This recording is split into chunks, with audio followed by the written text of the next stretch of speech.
Have you found yourself wondering, is there something more? If so, then you, my friend, are a dreamer in waiting. I'd like to welcome you to the Dream On podcast. I'm Julia Gentry, and along with my husband, Travis Gentry, we discuss real, raw, and not small talk conversations about faith, family, entrepreneurship, and all the things that matter most in this life in order to help people bridge the gap between what they currently have and what they really want most. Join us as we give you insights, tools, and strategy to chase every dream that's on the inside of you. But be forewarned, this podcast is not for the faint of heart, but rather those of heart. This is the Dream On podcast. How you doing today? Hi. Here we are. Yeah, it's cloudy outside. It is cloudy. Yeah, it was raining earlier. Great, because we don't care about the weather. No small talk for us. No small talk for us. I mean, it's so funny just jumping right into this podcast. Travis and I were just having this conversation about, okay, what's the best way to start this thing? Because we just often go so deep, so fast. Let's just get to the point. Let's keep it going. Let's talk about the weather. It's cloudy. A little chilly. Don't care. Don't care. And if you're watching, you see behind us that we are at a cemetery. And if you're not and you're just listening, now you know. We are filming this in a cemetery for a very specific reason. Yes. Yeah, so really, we don't really want to be talking about the weather. We're not really good at that small talk and, what did that sports team do this week? And nope, I don't know that I care. But the good news is what I care about is what we're talking about today on the podcast, which is valuing time. And I think even after our last podcast, thinking about, we talked a lot about time. I don't have enough time. I'm just killing time. Just wasting time. Just wasting time. And so I think that it resonated for both of us to talk about time and the value of time. Yeah. And so there's just no better visual representation of that than a cemetery. Here we are at a cemetery. Very much so. It's funny you say that because me and Malachi, we went to the motorcycle shop last week, and from someone else's perception, they were, we could be just killing time. Well, the gal, we were walking around looking at motorcycles, and then we went upstairs and we were checking out clothes and looking at the kids' stuff. And Malachi was like, oh, look at the helmet and the gloves and all that. That's why he came home and he was like, I want this and this and this and this. Totally. Well, to me, it's kind of like going out and seeing, okay, what is new out there? Yeah. What is out there? But the lady came up to us and the first she was like, hey, how are you guys doing? I was good. And she's like, you guys looking for anything particular? I'm like, no, just kind of checking things out and, seeing what's new and what's out here. And she's like, oh, and I was like, we're just waiting we have a meeting that we're going to go to right after. And you guys were real close. And she's like, oh, yeah, so, just killing time. No. And I was like, no. You're like, you need to listen to Dream On podcast right now. Do you know who you're talking to? I was like, yeah, stuff. No, I'm not really just killing time. I'm literally like, I want to see what's new. And maybe it gets me excited, and I'll put it on my vision or dream board that I want this new ATV or UTV. No, it really caught me off guard. And I was laughing on the inside because of the fact that we just were talking about that. And that's the first, people just use it so loosely. Yes. And there are probably a lot of people that do just waste time. Yeah. We had an hour, and I try to make that intentional of we have an hour. One, I want to be with my son. Yes. Two, I love dirt bikes and motorcycles and all that stuff. Yes. There's a shop. Let's go check it out. I haven't been to one in a while. Let's go see what's new. And there was some cool stuff. But just to be like, I'm wasting an hour and a half of my life. No, I'm not. Which is so interesting. So I was doing a little bit of research. And so I was like, okay, let's just make sure we bring this into perspective. I knew that we were going to be going to a cemetery. And so I was like, okay, what is the average lifespan here, really? And 76. Yes. For males, it's 76. For women, it's 81 in North America. So North America has the highest average. That's 76 years for a man, 81 years for a woman, right? So even if we think about that, right? And I know we alluded to this in our last podcast with Jesse Itzler talking about I have to go see my parents again, or I got to go do Thanksgiving dinner one more time. You're like, well, in theory, you only have, according to those statistics, if your parents are if your dad's 76 years old, You only get 6 more Thanksgivings, right? Or you only get 6 more summers or Well, whatever not if it he's is. 76. If he's 70, I said. Oh, okay. If he's 70, he's only got 6 more according to statistics, right? So I think that, and you had said this going into this whole conversation, which is we as people have 2 things in common. We're going to be born and we're going to die. No matter what. And that's the podcast, ladies and gentlemen. So thank you for tuning in. Go enjoy your life. Make the most of it. And I've heard this from, other people and people we like to listen to and watch too. And it's really those 2 dates from when you're born and when you die and the dash in between is the most important. What are you doing in that dash? In the dash. What value are you giving? What are you learning? What are you experiencing? Yep. Did you leave it all out Yes. on the table? Yes. And okay, so this is a meaty one. So how about that weather? Would you guys like to talk about the weather for a minute?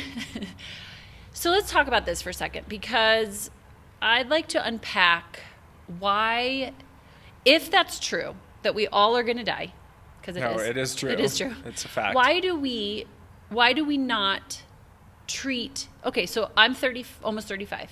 You're going to be 40, which means in theory, you have 36 more years, and I don't know math enough to know how many I have. Somewhere around the same. If we both have 40 years left, that means 40 summers. That means 40 Thanksgivings. That means 40 Christmases. You have 46. 46. Okay, thank you. 46. I have 46, right? And you have 36. Why do we not get that? Why do we not take that seriously? Yeah, like or literally of okay. And when you put it in that, but how many times do even us too? It's like when you put it in that perspective, or you really look at that and you're like, wow, half my life is over. Half. And how many times throughout the year or the week do you really ever stop and think about that? Most people, never. Yeah. You never think about that of I just turned 52 and I've got this amount left. Yes. It's almost like when, Christmas for little kids, remember putting those rings together? Yes. And you put those all together. Oh, no. And you hang it up and you rip one off every year and you're like, that makes it real. It makes it real. 35, that's not that much. Yeah. Obviously, I'm going to live longer than that. Yep. But it's most people never stop to really look at that and say, okay, if that is true, that I'm only, on average, going to live this long, which I could die sooner, or I could live longer, am I doing everything today that is what I want to be doing? Yes. And so I think there's so many different ways that we could go with this, right? Even I remember talking, this had to have been, I don't know, probably it was before Zion was born, and I was in a conversation with someone who said, oh, I'm just a procrastinator. And I would say that I have a tendency, I can procrastinate certain things, but I don't know that I personally identify with being a procrastinator. I could be other things, right? I've identified with being a controller. I've identified with being judgmental, right? But procrastination is not one of those things. I'm probably do too many things too fast, too quick without thinking. I'm not on the other side. But either way, it was oh man, she doesn't understand the value of time, right? Because if we're procrastinating, putting something off, if I'm saying I'll do it tomorrow, I'll do it next month, I'll do it next year, I'll do it when I'm 77 as a guy, right? The year after, on average, I'm going to be dead. Yeah. I'm not valuing my time because I keep putting it off and keep putting it off. So now I've disvalued the only resource that is it's slipping through my fingers. Yeah. And I just keep putting it off, and I'm not valuing the time that I'm giving. And then I'm just kind of chalking it up as procrastinating, or I'm a procrastinator. Yeah. Well, and then the flip side to that is that I've heard people say is now I'm too old. So it's you procrastinate, and then all of a sudden I'm too old. I'm 50-some, I'm 60-some, and I can't now. Yes. And maybe physically there's something that you want to do. Yes, you can. Sure. More than likely there's so many things that you still want to do that now you use that as the excuse or the crutch not to pursue whatever it is. Totally. Whether it's leaving your current career or job or starting a business or traveling the world or whatever it may be. Yeah. It's like that tipping point Yep. of like, you're going in the grind and going after it, and you're making money, and you're buying all the stuff in the house, and Yeah. having the family and doing life. Yep. And then you get to that point, and from your perception looking out, I can't, because I have a mortgage, Yeah. and I have kids, and I Yeah. have a career, and I have bills, and Yeah. I'm too old now. Yeah. Yeah. It's all the things, right? Like it's the ABCs of not living your dreams, which is avoidance. We avoid it for long enough, and then we become busy and completely preoccupied by something else. Then we start comparing. So now I'm comparing my life to someone else's, and then now I'm doubting that it's even possible, right? Then I look for the easy path, and then I'm in a spirit of fear. Like, you see what I did there? A, B, C, D, E, F. I got us all the way to F. Oh, wow. Isn't that good? You just make that up? No, I'm writing our kids' book, right? The children's book, and it's all around relating, parents to kids in this whole concept. But I'm like, that's what we do, and then all of a sudden, again, now I've devalued my life, and I'm putting my value more on paying my bills or doing something, like doing what everybody else is doing. Like I've flipped the value scale, and I care more about what other people think than getting the most out of my dash. Yeah. Right? Or I care more about avoiding the hard conversations than I care about like how I'm spending my time on this planet. I care about more external things than I care about the internal things. Oh man, we could go in so many ways on this, because as you say that, a few thoughts pop up for me. Yeah. Is that we, as society, because we're a consumer society, we spend our future constantly. A house, a car, all this stuff, and you put it on credit cards, which is ultimately spending your future, because you have to pay that back, but you don't have the money in the bank. Yeah. So you have to work. Yep. And most often it's working and doing something you don't even love. Yes. And then when you come to a conversation like this with us, you're like, yeah, but Travis and Julie, you don't understand. I have a house and I have a car and I have this job and I have to do all of these things. So now you're like stacking the deck against yourself. Yeah, making right? the wall you're so making big the wall that you can't so see big over it, that around it. Totally. And then you're mad, right? And then we're angry, and then we're resentful, and we're all the things. Yeah. And now we're not even bringing to this life, right? You had said this before, but Miles Monroe, which was one of our favorites before he passed, he said, how many songs aren't sung, how many books aren't written, how many businesses haven't been started that are in the graveyard, and not because they died too early, but because they died without manifesting what only they could bring. Right? Like, it's one thing when we're talking about people who are 17 and under, right, whose their lives were just cut too short, right, or any age. Yeah. But it's when you're talking about people who have lived an average life expectancy, because I was starting to stack the deck against myself. Yeah. And then I was justifying the deck that I just stacked. And then I was victim to like. And we've been there. Yeah. I mean, we were there, 6 years ago. Yep. Kind of worked our way up and had the car, and the house was starting to have the kids. And it's so easy to start saying, well, we can't because. Yeah.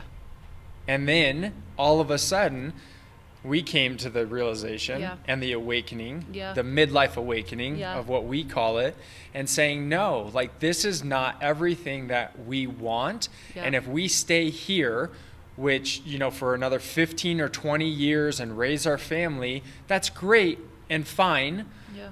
It wasn't for us. Yeah. And we were like, we have to do something. We have to do something intentionally and purposefully. Yep.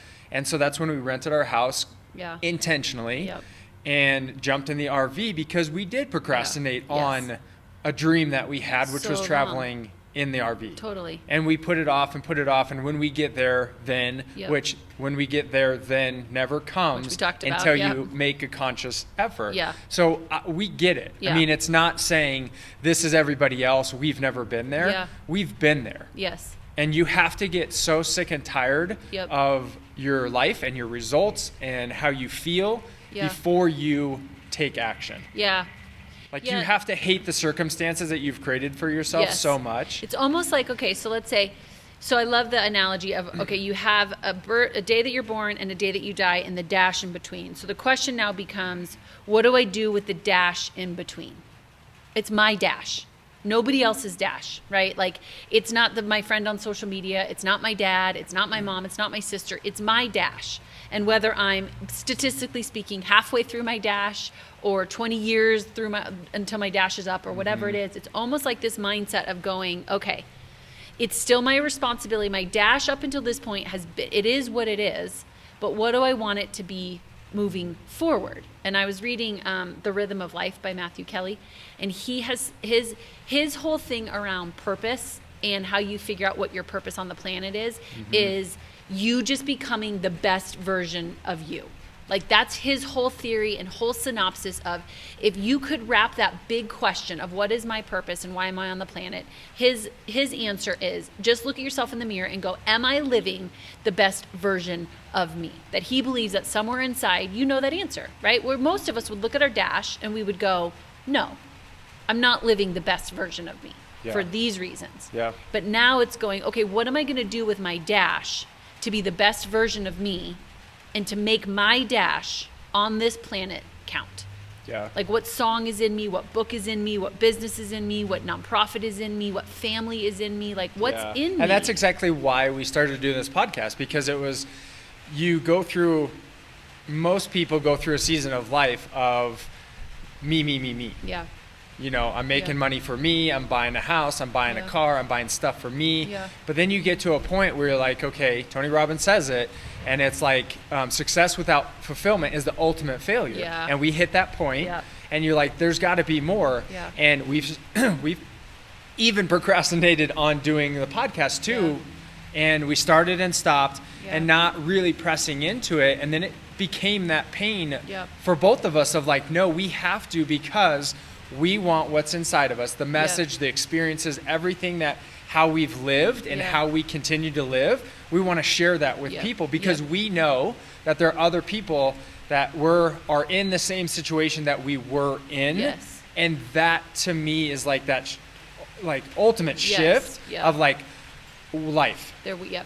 I'm going to do something greater than just what can I get, as opposed to, okay, all these experiences and all these ups and downs and everything, like, how do we share that?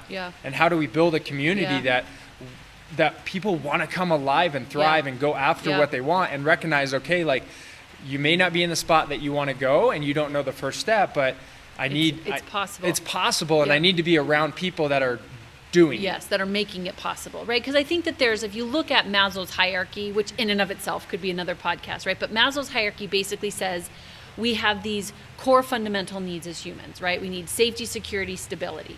And then above that starts to become success and enlightenment. And what happens is that we get so focused on safety, security, stability, and rightfully so. Some people right now, especially in COVID, are struggling to afford the things that even 6 months ago they weren't thinking about. But yes, paying for your bills, putting food on the table, making sure you're safe, making sure you're secure. But we get so focused on that in life that then we stop looking to this bigger part, right? Yeah. So it's almost like, if I could help someone go, okay, I'm not trying to just focus on safety, security, stability needs, but if we could flip Maslow's hierarchy and go, what is that that enlightenment piece, right? So as I start to build my life, like as I start to ensure that my safety, security, stability needs are met, but that I'm running towards a greater picture, like a greater vision, right? People without vision perish. So I have found that it is so imperative in my life, and the things that got us to doing the simple, stupid, hard things like this podcast, right? To like when we finally changed the dash in our in-between of where we were like, let's do something different. Yeah. It's simple, but it's hard. It's simple. I was talking to someone today and he said, Julie, this is simple, stupid, hard. And I was like, I'm going to coin that. Maybe hashtag simple, stupid, hard, because it's simple and it is so stupid hard to do because it's the thing that matters most to you. Well, and most often the thing that matters the most to you is the hardest. Yes. Because if you get rejected or if it doesn't work out, it means way more than staying in a familiar hell of a job or relationship or whatever that may look like, and stepping out and going like, no, this is really what I want. Yep.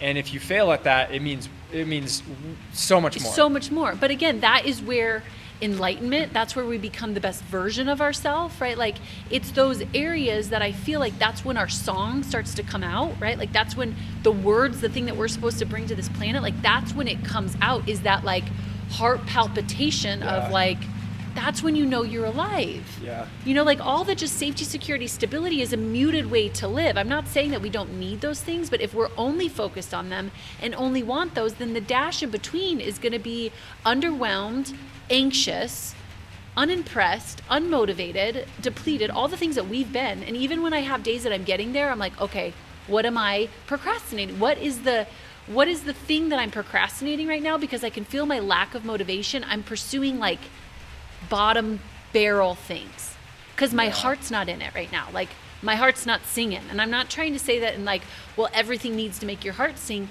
unless it does, right? Like if I get 81 years, I want to move through things that make my heart go, okay, I'm here. Yeah. I'm here. So many thoughts running through my head. I know. I know. And then let me just kind of say this, because I feel like some of us think that our song, our imprint, our thumbprint won't matter, right? Like I have a great limiting belief that says I'm not important. And a lot of us carry limiting beliefs that say I'm not worthy. I'm not valuable. Like we play this out in our head. And so the other day I was talking to the lady, the artist on my book cover, and that story we'll share a different time when the book's ready to come out. But I found her online. She's a beautiful painter. And you could tell she's got heart and soul, and she's got the most amazing British accent. Like the first time I talked to her, I was like, oh, I could just put you in the back pocket, right? But she said to me that so she's probably mid-50s, mid-60s, and she says to me, I said, thank you for your gift. Now my book and my song and my words are going to be seen by even more people because of your gift. And she says, oh, I really appreciate you saying that, because I've just 5 years ago picked up the paintbrush again, because when I was 7 years old, my dad took the paintbrush out of my hand and told me, you will never paint again. You will be a struggling artist. You will not make a living. You cannot do this as an adult. There is no career here for you. And she said that her complete dream, everything that even at like 7, 8 years old that she wanted to do, she shut it down for 45, however many years it was, until she finally hit a point in her life that she looked at her husband and she said, I'm dying in the life that I'm living. I'm dying in this life. Just going through life as opposed to like living and thriving. Yeah, but I thought that it was interesting that she said that. She's like, I'm dying in this life. Which we've talked about that, and we'll probably do a whole podcast on that, but like limiting beliefs. Yes. So like through your life, you get these beliefs through a experience, right, and then you create an interpretation, and then you start to live out a certain way based off of that experience. And it could be when you're 7 or 4 or 15, and it's just amazing the power that those situations have on you if you're not consciously thinking about how to change that. Totally. And start to say, okay, like this experience happened, it made me feel this way, and I'm starting to act in this manner, and I want this though. Yeah. Like this is what brings me joy. Totally. This is what brings me happiness. This is what my skills and talents and what I feel like God put in me to go serve to the world around me is. I have to go do this. Yes. Or I'm gonna die. And you have to understand that the resistance is there, and you have to deal with it though. Yes. Like you can't just wake up and you just go the other way, because like in that case, it's been 40 years or whatever, and she's been living a certain way. So consciously you have those moments. Yes. And most often it's like you have, and you hear about this, like, and there's movies on them too, of something happens to someone, and then it makes them wake up. Yeah. And then they start to live out their passion and their dreams and their desires. And our whole intention behind this podcast and the Dream Factory & Co. is to help you so you don't have to have one of those experiences that life alter you. Someone passes away that means a ton to you, and that you can awaken that without having to go something through so traumatic happen, that you can wake up and start to consciously rethink a bunch of areas of your life and be like, okay, this is okay, but how do I make it great? Totally. And I think that that's what you have to catch the signals, right? So like if that part of you, like, and I thought this was interesting that this artist said this, is she said that I felt like I was dying in my own life. And I was like, that is the most profound, like the visual around that is so huge, because even though you're living, you're like, I am not alive. I am not shining. My soul is not turned on. Like, I feel like I am dying from the inside out. Like, that's a sign. You know what I'm saying? Yeah. Like, that's a sign, but it doesn't mean it has to stay that way. I feel like that's the greatest thing that I know that again sounds so simple, but I think we have to realize that when that signal is like, when our soul, when the thing on the inside of us is like, this is not turned on, I am not turned on by my life, I do not feel like I'm shining my light, I do not feel like, even in the Bible, I'm not salty, right? Like I am not shining. That is information that goes, now I have to go, okay, I got to make a change. Yeah. Right, because I will end up here. I will end up here. It's inevitable that you will It's inevitable, be here. and it's not like a scare tactic, unless it is, right? Because the two greatest motivators in life is pain and pleasure. So it's like pain is getting here with that quote unquote song on the inside of you, with the book still in you, with the business idea, right? With that love and the passion and the zest for life, and like with that thing, that would be the place of regret. Yeah. You know what Which I mean? one will you regret more? Yes. Not taking the leap, Yep. or staying in the comfortable, Yep. familiar Yes. hell that you've created for yourself Yeah. in, certain situations. Yeah. And that's ultimately like, yeah, you just, hopefully you look at it differently. You Yep. rethink it and be Yep. like, okay, where am I showing up half-heartedly or not at all? Or what dream did I have, and why did I let it go by the wayside? Yeah. And now having kids, we have 4 kids, and the greatest thing that I want to give to our kids is that I want to show you. I don't want to just tell you. Yeah. I want you to see me going after my dreams, Yeah. and no matter how hard it is, and when Yep. I fail, and as they get a little bit older, to communicate to them like, this isn't easy. Yeah. Some of the things that we're doing is not easy. Yep. There's resistance, it's hard. I don't have all these great days, but this is what I choose. Yeah. As pick your hard. This Yeah. is the hard I choose. Yeah. And it hasn't been easy. I mean, to be very honest, Please don't. Please don't. Please lie to me. has totally disrupted us too financially. Yeah. You lost 90% of your clients within a matter of a week. A week. I remember you were saying, yep, this client just called me. This client just called me. This client just called me. Yep. Okay. And they were clients that were doing 5 to 10 million a year too. I mean, these were big clients. Yeah, because their industry and their businesses got totally destroyed. Yep. Some of them potentially will never come back. Yep. Some of them, They're is a just blessing in hanging- disguise. Yes. Not right now. It doesn't look like that. Yep. But knowing that Yep. they weren't totally fulfilled or happy. Yeah. But I say that because it's like, we're not standing here just saying, Yeah. look at us, look what we've done. It's hard. It's Yeah. hard doing some of the things.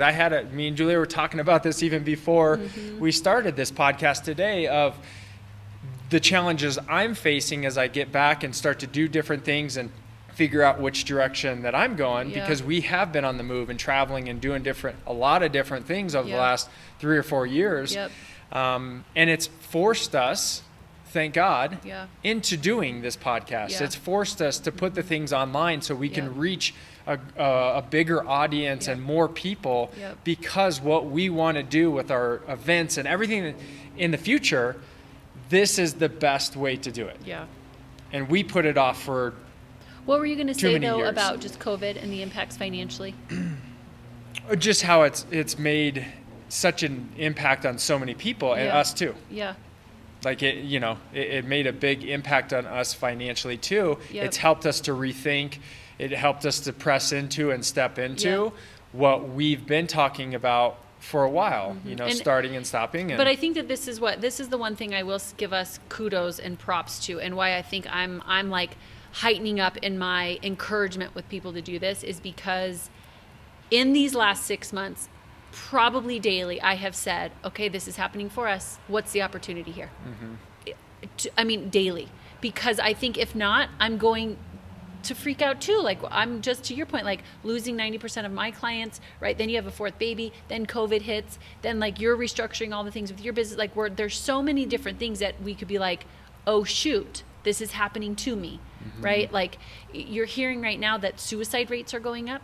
You're hearing that domestic abuse is going up. Drug and alcohol abuse is going up. I mean, the ripple effect of what COVID is doing is beyond what I think anyone could have planned. It's like, in theory, worse than the virus itself. Yeah. And I think the only thing that I can attest to in all of this right now is grasping some of the things that we're talking about right now. Not that we've perfected it, because I don't even like perfect, right? Like I was in a conversation the other day and he goes, yeah, but if I had this conversation with you, it was ugly. And I was like, oh, you don't know me very well. I actually prefer ugly over pretty. Like, don't give me a politically correct answer. Give me your answer and then let's rumble. Like, let's do this, but I think that for me has been, what is the opportunity here? Like valuing our time, valuing the only thing that we have, which is our ability to look at what is and to bring my whole heart to the situation, to the conversation, to bring my most aligned state by going, okay, if this is really happening for me, what's the opportunity here? Right? Because then that helps anyone go, okay, I value my time because I have to look for the opportunity here. I have to look for the upgrade. I have to look how to be the best version of me in this situation. Yeah. Because otherwise then I'm just going to plant seeds. Remember we talk about decision management? I'm going to plant a seed right now in fear, worry, doubt, anxiety. I'm going to make a decision. And then in 3 days or 30 days or 3 months, that sucker's going to come up and now crap, I got to deal with it. Yeah. You know what I mean? Yeah. Well, comfort kills dreams. Yeah. I think for sure. And most people, it's easy to live comfortable. Once you get a good paying job and you have your home and everything, it's like, it's so easy to be comfortable. Yeah. And I forget who says it, but if you choose to live life easy, your life will be hard. Yeah. If you choose to go after the hard, your life will be easy. Yeah. And especially financially. Yeah. Like if you choose to go after and learn the things that are not taught in school, and you do the opposite of what 95% of people do, it is hard. Yeah.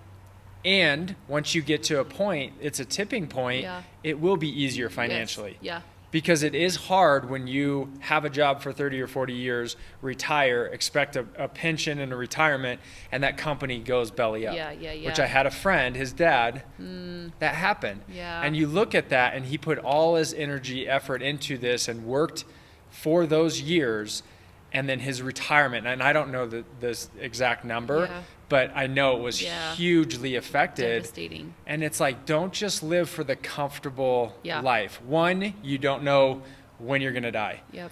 Two, if you're miserable or you're just getting by for 40 years, that in itself sounds miserable. Well, and you know what's so interesting? And living for Fridays and some of the things that we've talked about. Yeah, and I think that my input on that statement would sound very different 6 months ago than it will right now, right? Because I think that I would love to know anyone right now that is comfortable, just because of how our world, like globally, we got flipped upside down, right? Like 2008, that was the United States recession. That was us. Now it's like a global thing. So it would probably be rare to find someone that feels comfortable. Still out there, but here's my point. I think that right now what's happened is that people have gotten ruffled. There's a lot of uncertainty. There's a lot of unknown. There's a lot of big question marks. Nobody can plan Q2, Q3, Q4, 2021. How the heck would you plan anything? The industry or the you don't know the industry, you don't know sports, you don't know real estate. Nobody can plan anything. So the levels of uncertainty are hypersensitive right now. And so I feel like this why in the road for all of us, this is our two options to your point of comfort. You're either going to go to stress or you're going to go to growth.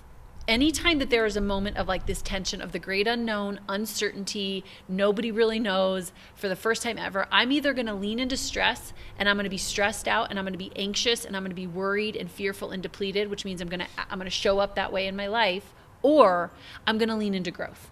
I'm going to lean into something, right? The best version of me. I'm going to lean into knowing something more, learning something more, actualizing a little bit more. It's almost like fight or flight. Well, totally. Like, so I'm going to go one. I'm here to fight, and I'm going to fight through this and figure this out and grow and get better and challenge myself. Or I'm going to bounce. I'm going to tap out. Or hide. Yes. Yeah. And so it's almost like, okay, it's like the Bergens are coming. Yeah. On the trolls. The Bergens are coming. The yeah, Bergens who are are coming. we? Are we going to be the Bergens are coming? Or are we going to be? I don't even remember her name. The kids would know this. If Malachi was here right now, he would say her name. But yeah, she goes right into it, right? Like she goes straight. It's a perfect analogy, though. Like she goes. And every battle or situation, she looks at it from a totally different perspective, and excited. And I learned this, and I didn't know this. You remember the cloud? He's like, give me a high five. He's like, no. She's like, just give him a high five, right? Like, little slappy, make daddy happy. You know. That's on the movie. Right. So it's like, okay, the only thing that I think that we have of, okay, I get that stress could trigger not valuing life. I get that fear can trigger not valuing life. I get that our past could keep us from our future, right? I get that all the logic and analytics, and there's so much that could keep us from valuing time. Like there's a laundry list of things that we could say, well, this is why I can't value my time. This is why I don't value my time. This is the things that's happened to me. This is the things that are happening to me. And there's still like those pivotal moments that it's like you're going to have to pick either stress or growth. Mm-hmm. Right? Am I going to grow in this? Am I going to become better in this? Am I going to move towards progress? Or am I going to go to stress? And am I going to do all the things that stress does, which is shut down and pull back and avoid and retreat and get angry and, right? Like it's kind of one or the other. Yeah. One thing I would say to be conscious of and maybe rethink is who you spend time with. And that could be friends, it could be family, it could be coworkers. But I would say most often they are the ones that kill your dreams. Because I remember, a long time ago, you get excited about something, and I couldn't tell you a specific moment, but it's like I just remember it internally where it's like when you're excited, it's almost like going to a workshop and you're all jazzed up and, I'm going to do this and all this, and they said I could do this and this and this, and it's like, and you share it, and if the other person wasn't there to experience it, and they're still in their own thought process. That was last week, which is the same as last year and 10 years ago. They're not going to jump on board and be like, that's so awesome, you can do it. They're going to try to poke holes in it immediately. I remember one of my family members said, as far as renting houses, when we first started, I think it was one of the houses we rented, it got back to me that they said, oh, like slumlords, huh? When we were when we rented the house. Oh, that we were becoming slumlords? Yeah, we were becoming slumlords. But there again, have they ever rented a house? No. No. Yeah. So it's like one of those things. Be cautious of who you share your dreams with. Mm-hmm. Be cautious of especially the early energy, phases. That you allow other people to affect you. And I'm not saying guard it, don't share it. But be very aware of who you're sharing it with, because if they don't have the fruit in their life, I would probably suggest not sharing and going to tell them what you're going to do, whether it's financially or let's say most of your family is overweight and obese, and you come to them and say, hey, I'm going to lose 50 pounds, 100 pounds. I guarantee they're not going to be that excited because they're not going to want to adjust their food based off of your new goal of losing weight, because you're not going to be able to eat the same things as them. Well, it's almost like, so a good analogy around this is like a seed, right? So if our vision for what we want is like a seed. So I have this idea, okay, I have this dream, I have this business idea or this song or this book or whatever, I want to lose weight, and I'm going to plant my seed. But if I come and tell someone too soon who should not be in the inner circle, who doesn't have the fruit in their life, who's not for me but is not against me, but they're not working for me. It's almost like even when the Bible talks about, it's like throwing that seed and it just getting uprooted too quickly, right? Because it hasn't taken root. You haven't built conviction around it. You haven't started moving on it. You haven't started like changing your own habits. Like you haven't changed your mind to grab hold of that thing. So of course it's going to uproot. Even the strongest people, I think if you share something too soon or too prematurely, when that seed, that vision, that dream hasn't taken root, that sucker's going to come right back up again. And especially if you do it, one time, or you step out one time and you fail. Yes. And you told someone, not doing that it. other person's gonna be like, yep. I mean, told you it didn't work. See, told you it didn't work. And then, I hired one time, and then, see, I can't depend on hiring anyone. You're like, employees, you've hired not a good one. idea. I mean, it's for real, but I think we really do that. Like, 100%, and we've done it too in the past. I mean, we're very aware of it now.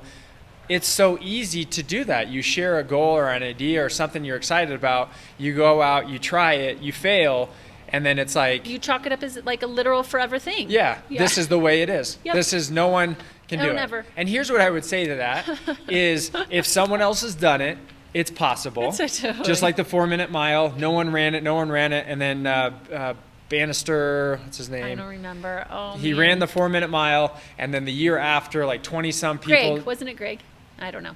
I forget. Yeah, but it opened up possibilities. Yeah, it opens up possibilities. Yeah. So if someone else has done it, it's possible. So whatever workshop or classes or whatever, there's a lot of people selling stuff that aren't doing everything. Yep. And I would also say, if there is one person that's done it, then it's possible for you to do it. Totally. And surround yourself with a community that really supports you and encourages you and challenges you. Yep. Because just like with anything, you're going to fail. Right. Like you're going to look stupid. You're going to have to go through this process to evolve and get stronger and more competent in whatever you're trying to do. Yep. And it's going to look sloppy and messy. Yeah. And but I think that's the heart around why we did the Dream Factory & Co., right? Is this ability of like, it can be really lonely. It can be very lonely to figure out how to manifest your dream in a world where people aren't. Yeah. Right? We are busy. Our schedule is packed. We're doing what we've always done. We're in the same career. We're doing what our mom we're following the herd as opposed to going against the grain in our own life. And so it can be lonely, which is why we just wanted to do the Dream Factory & Co. is to provide that community for people. Yeah. Right? Because otherwise it's like it's I think that we aren't setting ourselves up for success and thinking that we should be strong enough to do it on our own. Yeah. I just don't think, to your point, if you can do your dream in your own power, in your own way, in your own might, it's not big enough. And if it only affects you. Yeah, if it only impacts you, it's not big enough. Yeah, it's not a dream from God. Total random thought is Macklemore, that song. Yeah. He talks in one of his songs. He talks about you die twice, and he says you die when you die and go to the grave, and then the second time you die is the last time someone mentions your name. Oh, stop. So it's one of those things also to me to have a greater legacy, to do something outside of just for myself, but to do something that lasts way longer, planting seeds, whether it's, we have ideas of nonprofit or different things, to be able to plant seeds, to have something outlive us. Outlive you. So it's not just when you die and there's people that have passed away and really no one will ever know them. Totally. And so they literally died once they went to the grave, as opposed to the last time someone says your name. whether it's a book that they wrote or a song, or they started a nonprofit, or they had some land for a charity, or like a whatever it may be. Those dreams and desires are supposed to be lived out, and you're supposed to be a part of something that lives beyond past you. So I'll speak to my own area of vulnerability. Writing this book, how long have I been talking about writing a book, by the way? Would you like to just air my dirty laundry? Since 17 when I met you. Oh man, was it back then? Is that when I said that? The process of getting this book from the inside of me to the day that I will finally physically hold this has been probably the most vulnerable thing I've ever done. And I remember when I first talked to Bobby, my editor, and he said, Julia, here's what you have to understand. Being a writer, it's like standing up on stage naked. And he goes, and it's the most lonely thing first, because you just write by yourself. You write and you write and you write. And so you have to deal with loneliness. You have to deal with sad. You have to deal with anger. Like, you deal with a lot, which was very true in my experience. But then he says, then you put it out there and it's like getting up on stage naked.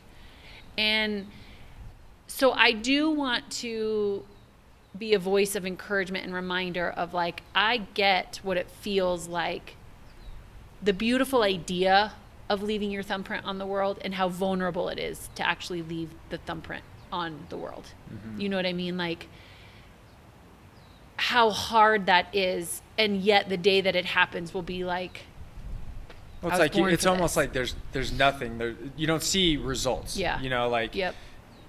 you're writing, you're going back and forth to the editor, you're writing, and then all of a sudden you start to see, okay, here's kind of the second edits, and you're like, okay, it's kind of becoming a little bit more real, and then okay, here's like a couple potentials for the book cover. Okay, it's becoming more real. Oh, so it just feels like it feels like more of you. It feels like more and more and more. Like my experience is like every step I take, it's like one more part of me is out, and then you're like, oh my gosh, I didn't realize how all this time I wasn't putting that much of me out there.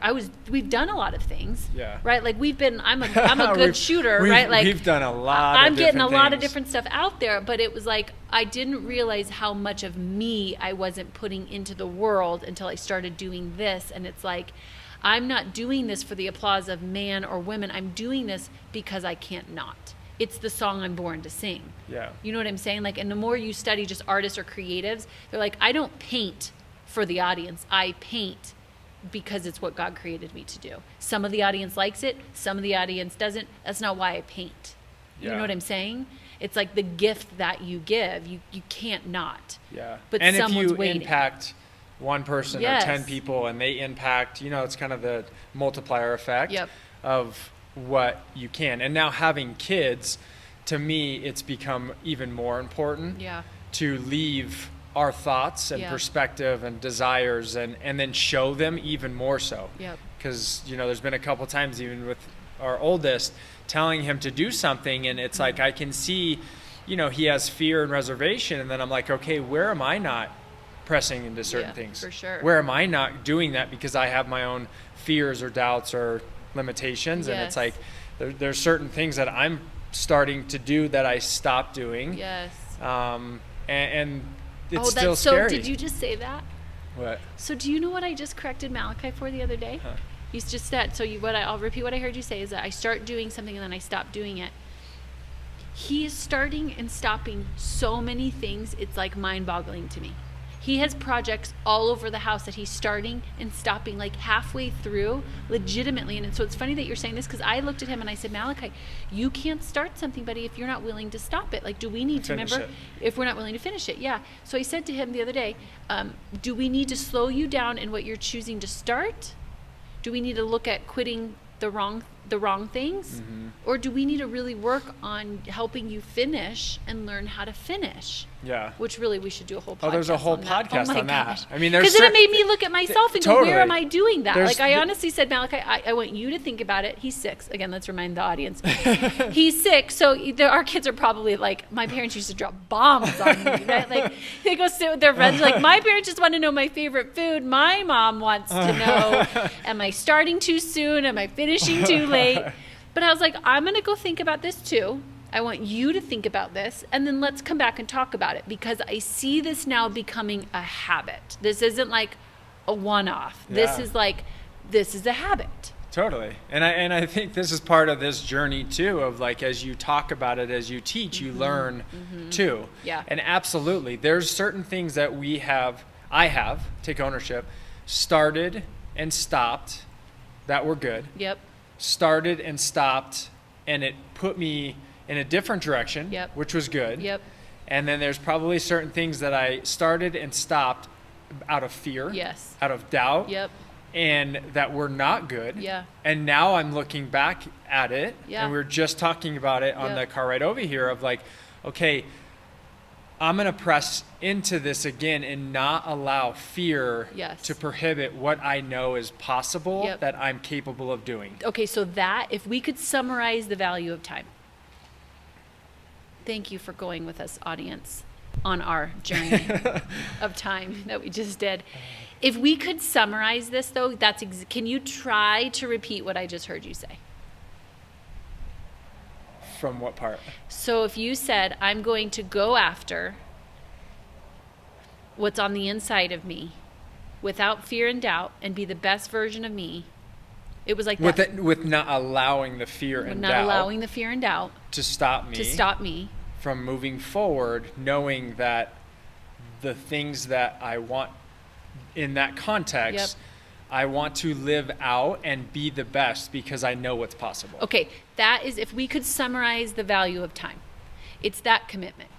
It's to go, okay, here's the day that I'm born. I don't know the day that I'm going to die, but I do know that I can do my best to bring the best of me in my dash. How am I using the dash? Which is exactly what you said.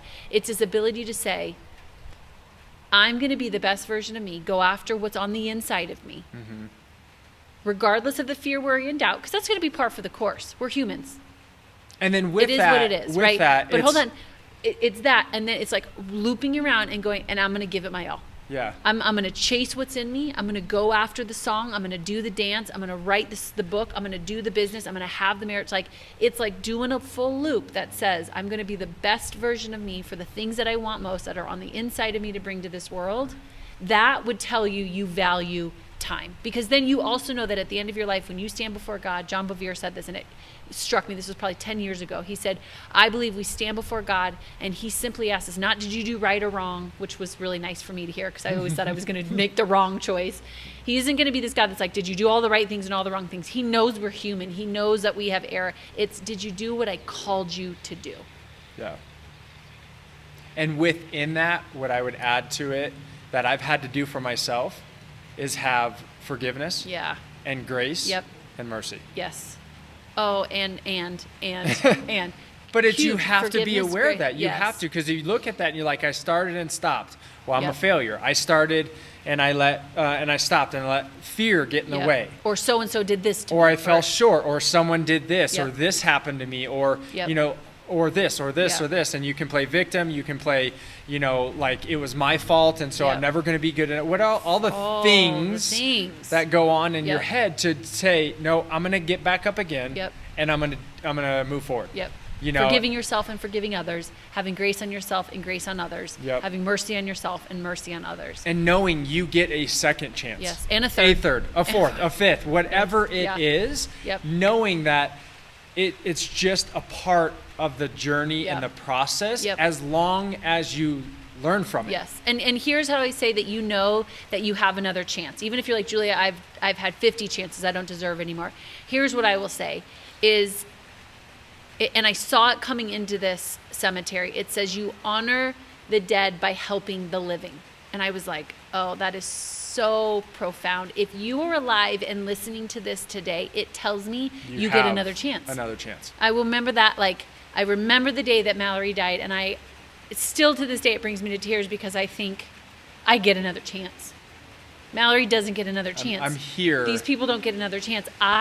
If the whole world has fallen around me, I still get another chance. I'm breathing. I have another day, which tells me that yes, all these things could happen to me. Yes, the world could be kind of crumbling around us, all the things.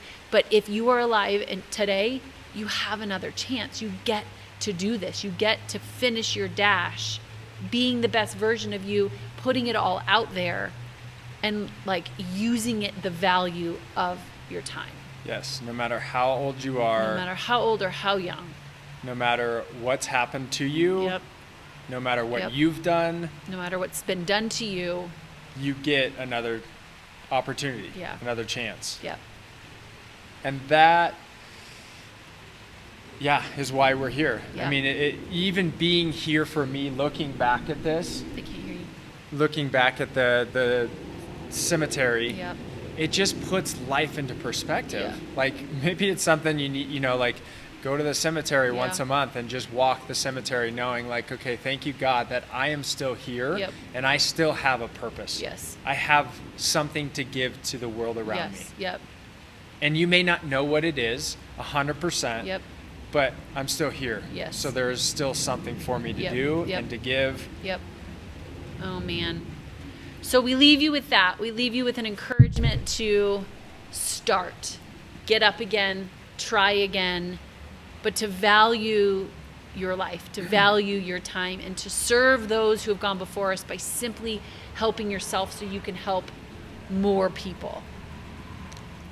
And if it's not our community, Yeah. join a community Yeah. that supports you, challenges you, loves on you, knowing that you, whatever those dreams and desires that are within you, they Yeah. are possible. That's Yep. why this podcast is called Dream On. Yeah. Keep dreaming. Yep. There's still more of you left to give out there, Yep. but please join us. Either go to the Dream Factory & Co. and get involved in our community, or go get involved in a community that supports you. Yeah. And challenges you. Yeah, you have to have both. I appreciate you saying that. You have to have someone that challenges you too, because whether you need to get back up or just get up for the first time. Yes. You need someone that goes, I love you, and you still need to get up and do something about what you're talking about, because just talking will never have anything in life come to fruition. Yeah. So go value your dash. We'll leave you with that. The dash in between. Make the most of it. Dream on. On behalf of both of us, thank you for listening to another episode of Dream On. Don't forget to visit our website, The Dream Factory & Co., for all the show notes and other tools and resources to get you unstuck, clear, and helping you reprogram your thoughts and beliefs so that you can live out your dreams with a community that supports and challenges you. Until next time, dream on.